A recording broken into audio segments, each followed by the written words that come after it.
अस्सलाम वालेकुम। आज का जो हमारा लेक्चर है वो दूसरा लेक्चर है फंक्शन के बारे में।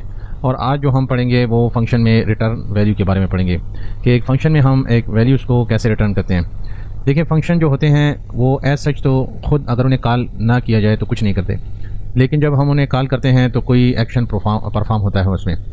और एक्शन जो भी जिन वैल्यूज़ पे भी परफॉर्म होता है, फिर जो कोडिंग हमने की होती है, तो उसमें से अगर जो सी वैल्यूज़ होती हैं और या जो ऑब्जेक्ट कहते हैं तो उसको हम फिर रिटर्न करते हैं।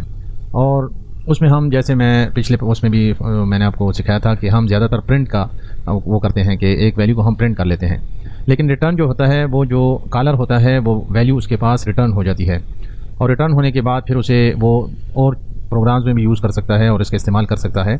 चले मैं आपको इसकी डिफिनीशन भी पढ़ के सिखा देता हूँ कि डिफिनीशन जो है इसकी कैसे है। The return statement in Python is use to exit a function and return a value. देखें, जैसे ही हम रिटर्न लिखेंगे एक फंक्शन के उसमें कि ये वाली वैल्यू या ये वाला ऑब्जेक्ट जो है ये मुझे रिटर्न कर दो, और वो कॉलर के पास जो जाता है तो उस स्टेटमेंट के बाद जितनी स्टेटमेंट्स लिखी होंगी उस प्रोग्राम में वो एग्जीक्यूट नहीं होंगी, ये एग्जिट हो जाएगा उस फंक्शन से, और जहाँ पे उसे कॉल किया होगा वहाँ पे वो रिटर्न हो जाएगी वो value. You can use the return statement to make your function send Python objects back to the caller code. तो कॉलर ने जो कोड वो किया होता है, कॉल किया होता है, जहाँ पे वो रिटर्न हो जाती है वहीं पे वो value. These objects are known as the functions return value. तो ये इसी उससे जानी जाती हैं कि ये वैल्यूज़ रिटर्न हुई हैं। You can use them to perform further computation in your programs. तो ये जोन सी वैल्यूज़ आपको रिटर्न हो जाती हैं उस प्रोग्राम के उससे जो आउटपुट होता है उसको आप फर्दर इस्तेमाल करते हैं और प्रोग्राम्स में। ठीक है, तो चलें प्रोग्रामिंग से समझ लेते हैं, उससे आपको बहुत आसानी से समझ में आ जाएगा। देखिए, कल आपने समझ लिया था कि पिछले मेरे लेक्चर में कि फ़ंक्शन कैसे हम क्रिएट करते हैं, एक फ़ंक्शन कैसे बनाते हैं। फ़र्ज़ करेंगे एक ABC का फ़ंक्शन मैंने बनाया, ठीक है, और यहाँ पे मैं एक कमांड दे देता हूँ। देखिए, अक्सर मैं इस तरह करता, print hello hello Ali code. ठीक है, तो जब यहाँ पे हम इसको कॉल करते थे ABC, तो देखिए अगर मैं इस प्रोग्राम को रन करूं तो सिंपल ये अली कोड हेलो प्रिंट हो गया। लेकिन मुझे यहाँ पे प्रिंट का कमांड नहीं चाहिए। मैं चाहता हूँ कि ये वैल्यू यहाँ पे रिटर्न हो जाए, यहाँ पे जिस कॉलर ने इसको कॉल किया है तो वहाँ पे रिटर्न हो जाए। तो हम लिख लेते हैं रिटर्न, और मैं यही लिख लेता हूँ हेलो अली कोड। ठीक है, तो अब ये वैल्यू इस रिटर्न से होते हुए इस कॉलर को वापस हो जाएगी। अब अगर मैं यहाँ पे रन करता हूँ इस प्रोग्राम को तो कुछ भी रन नहीं हुआ यहाँ पे। देखें, return Ali code name error. अच्छा, ये रिटर्न मैंने ठीक नहीं लिखा, यहाँ पे रिटर्न लिख दिया। ठीक है, तो अब अगर मैं इस प्रोग्राम को रन करता हूँ, ये देखें इसने वो वैल्यू यहाँ पे पुट हो गई है, इसमें आ गई है, और इसको यह फर्दर इस्तेमाल कर सकता है, लेकिन वो आपको शो नहीं हो रही यहाँ पे। तो इसके दो तरीके हैं। फ़र्ज़ करें मैं इसको प्रिंट कर देता हूँ, ठीक है, तो आप रन करते हैं इस प्रोग्राम को, देखें हेलो अली कोड। तो जब यहाँ पे प्रिंट हुई, यहाँ से वैल्यू रिटर्न होते हुए कॉलर को आ गई, यहाँ पे वो एग्जीक्यूट हो गया प्रोग्राम। अच्छा, अगर मैं इसके बाद एक स्टेटमेंट लिख देता हूँ, print this is second statement. ये अब सेकंड लाइन है और मैंने यहाँ पे इसको नीचे कॉल किया हुआ है। मैं इस प्रोग्राम को रन करता हूँ तो देखें hello Ali code, hello Ali code इसने प्रिंट कर दिया। लेकिन ये वाला देखें प्रोग्राम में लिखा हुआ है, ये फंक्शन में ये स्टेटमेंट भी है, लेकिन एग्जीक्यूट नहीं हुई। अगर मैं यहाँ से इसको कमेंट कर देता हूँ रिटर्न वाली को, तो देखें दिस इज सेकंड स्टेटमेंट, और आगे नन आ गया। लेकिन रिटर्न की वैल्यू तो उसको पहुँची नहीं है, तो नन उसने प्रिंट कर दिया। तो हम एक वैल्यू को रिटर्न करते हैं और उस वैल्यू को फिर आगे हम किसी भी प्रोग्राम में यूज़ कर सकते हैं।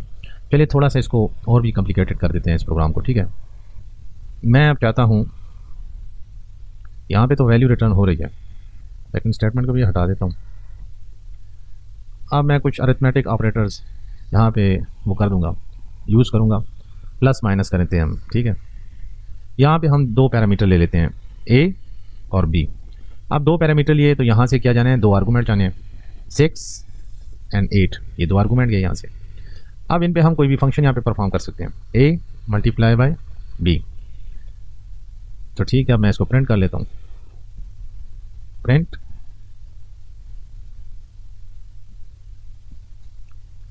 तो जब प्रोग्राम को मैंने रन किया तो देखें 48। अगर मैं यहाँ पे प्लस डाल देता हूँ तो ये प्लस का फंक्शन कर देगा 14। अब मैं चाहता हूँ कि आप प्रिंट इस तरह, ये तो मैं फ़ंक्शन को प्रिंट करवा रहा हूँ सीधा सीधा। मैं चाहता हूँ कि किसी वेरिएबल में फ़ंक्शन को स्टोर कर दूँ। यहाँ पे मैंने एक्स वेरिएबल लिया और उसमें मैंने ये ए बी सी और इन वैल्यूज़ को 9 और 7 को स्टोर कर दिया। अब यहाँ पे प्रिंट मैं एक्स को करूँगा, ठीक है। फंक्शन पूरा इसमें स्टोर हो जाएगा और इसके बाद एक्स में ये प्रिंट हो जाएगा। तो देखिए 16। इसी तरह अगर मैं यहाँ पे इसको किसी z के वेरिएबल में स्टोर कर देता हूँ और आखिर में मुझे सिर्फ z को ही रिटर्न करना है, तो z रिटर्न होगा यहाँ पे और उसके बाद ये वाला जो है यहाँ पे वैल्यू इसमें पुट हो जाएगी x में और वो प्रिंट हो जाएगा। तो चलिए रन करते हैं। डन। अच्छा, नन इसलिए है जब भी रिटर्न के सामने आप कुछ नहीं लिखेंगे। रिटर्न के सामने तो z को मैंने रिटर्न करना था ना, z में ऑलरेडी ये दो वैल्यूज़ थी। अगर मैं z को यहाँ पे मैं नहीं लिखा तो रिटर्न तो कुछ ना कुछ रिटर्न करता है। तो वहाँ पे कुछ भी मौजूद नहीं था या z मौजूद नहीं था, तो इसने नन को दे दिया कि मेरे पास तो कुछ नहीं है रिटर्न करने के लिए। तो जब मैंने z लिखा, आप देखेंगे प्रिंट कर देगा 16, ठीक है, इसलिए कि 16 की वैल्यू इसके पास आ गई थी। अच्छा, तो आप रिटर्न को एक और तरीके से भी सीख लेते हैं। अगर मैं हम एक वैल्यू को भी फ़र्ज़ करें, फिर मैं एक फंक्शन लेता हूँ माई फंक्शन। एक मैंने माई फंक्शन लिया और इसमें ना पैरामीटर्स को मैंने पास किया है ना आर्गूमेंट्स पास होंगे। यहाँ पे मैं वैल्यूज़ को रिटर्न करता हूँ 1, 2 और 3। फिर मैं इस फंक्शन को कॉल करता हूँ, ठीक है, माई फंक्शन। लेकिन इस फंक्शन को मैं असाइन कर देता हूँ ए, बी और सी के वैल्यूज़ को। अब यहाँ पे मैं प्रिंट देता हूँ ए, फिर देता हूँ प्रिंट बी और फिर प्रिंट देता हूँ सी। चलिए रन करते हैं इस प्रोग्राम को। 1, 2, 3। देखें ये फंक्शन इस तरह हुआ है कि यहाँ से इस फंक्शन को जब हमने कॉल किया, ठीक है, तो इसने ये वैल्यूज़ 1, 2, 3 जैसे इसका सीरियल है, ए में 1 को पुट कर दिया, बी में 2 को पुट कर दिया और 3 सी में पुट हो गया। प्रिंट यहाँ पे हमने लिया नीचे ए और बी और सी।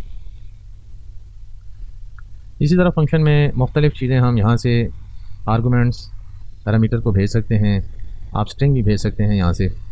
अगर मैं माई फंक्शन यहाँ पे लिखूँ और यहाँ पे मैं एक वैल्यू दे दूँ पाकिस्तान, दूसरी वैल्यू दे दूँ इंडिया, यहाँ पे फिर मैं लिख लूँ C1 कंट्री 1 और C2, फिर उनको मैं यहाँ पे रिटर्न कर दूँ C1 एंड C2। अब ये दो वैल्यूज़ हो गई हैं। आप डायरेक्टली भी इनको प्रिंट कर सकते हैं और इसको इस्तेमाल भी कर सकते हैं, ठीक है। ये रिटर्न किया मैंने वैल्यूज़, तो देखिए पाकिस्तान और इंडिया ये हमें मिल गई हैं ये वैल्यूज़। आप इन वैल्यूज़ को किसी वेरिएबल में स्टोर भी कर सकते हैं, जैसे एक्स में मैंने स्टोर कर दिया इनको, फिर भी इनका प्रिंट ले सकते हैं, ठीक है, पाकिस्तान और इंडिया। तो उम्मीद है आपको वो फंक्शन अच्छे तरीके से समझ में आ गए होंगे। अभी फंक्शन में और भी बहुत चीज़ें हैं और ये छोटी छोटी चीज़ें जो हैं आप लाजमी इस पर प्रैक्टिस करें, इसलिए कि इसके बाद एक और प्रोजेक्ट मैं फंक्शन पे भी करने वाला हूँ जो सिंपल है। लेकिन जब एक चीज़ सिंपल भी हो लेकिन जब बहुत लंबी हो जाती है तो वो कन्फ्यूजिंग हो जाती है। प्रोग्रामिंग में यही सबसे बड़ा मसला है कि एक चीज़ को दूसरी चीज़ के साथ जोड़ना और उससे फिर वो डिज़ायर आउटपुट लेना। तो इंशाल्लाह एक दिन या 2 दिन में फिर हम वो करेंगे। फंक्शन से मैं आपको एक टाइनी सा मिनी सा प्रोजेक्ट दूसरा भी बना के दिखाऊँगा कि फ़ंक्शंस कैसे काम करते हैं और फंक्शन मुख्तलिफ़ फंक्शंस को लिख कर कैसे एक फ़ंक्शन को दूसरे फंक्शन में कॉल किया जाता है और फिर उससे कैसे एक फ़ायदे की चीज़ ली जा सकती है। उम्मीद है आपको ये लेक्चर समझ में आ गया होगा। मेरे चैनल को सब्सक्राइब कीजिए और बेल आइकॉन को दबा दीजिए। शुक्रिया।